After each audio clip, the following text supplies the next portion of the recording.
Hello guys, welcome to day 20 of physio diary. सबसे पहले मैं आ जाता हूँ अपनी क्लास लेने के लिए, जहाँ आज हमारी न्यूरो एनाटॉमी से शुरुआत की गई। अब न्यूरो एनाटॉमी इतना तगड़ा सब्जेक्ट होने की वजह से सबको किसी को और किसी को पल्ले नहीं पड़ता, लेकिन हमारे हरिकेश जी सर ने इतना अच्छा पढ़ाया है कि सबको एक ही बार में समझ में आ गया।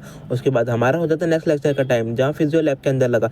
अब लैब के अंदर हमें बायोमैकेनिक्स पूछी गई। अब किसी को तो समझ में आ रही थी, किसी को बिल्कुल नहीं आ रही थी। तो सुमित लिया था हमारे लिए स्केलेटन उठा के, जहाँ मोहित ने सबको स्पेलिंग कर दिया था अपना कॉनकेव और कॉन्वेक्स रूल। लेकिन इतना एक्सप्लेन करने के बाद तीनों को तो बिल्कुल भी समझ में नहीं आया। तो ये तीनों आ जाते हैं विटामिन डी खाने के लिए। अब हमारे सौरभ भाई सब इतने पाप कर चुके हैं कि उनके पाप करने का एक ही काम है, जो कि पानी पिला के सबको सवाब कमा देते रहते हैं। अब सौरभ का पानी पी के, सौरभ का दुआ देने के बाद हम निकल जाते हैं अपनी फिर से क्लास लेने के लिए। तो इस क्लास में हमारी पढ़ाई नहीं होती थी, तो हमने कर ली थी पुराने दिन याद, जिसमें हमने पढ़ा कि हलीना ने की रफ से फरियाद। उसके बाद हमारा हो जाता है लंच का टाइम, तो हम आ जाते हैं बाहर लंच करने के लिए। अब लंच के अंदर हम सबका पेट तो भर जाता है, लेकिन हमारे तुषार जी का पेट बिल्कुल भी नहीं भरता। तो वो आ जाता है सैंडविच खाने के लिए। अब वो सैंडविच खाएगा अकेला अकेले, से हो नहीं सकता, तो वो हमारे को भी खिला लेता है। उसके बाद अपने कॉलेज को बाय बोल के निकल जाते घर के लिए। आज के इतने ब्लॉग में बाय।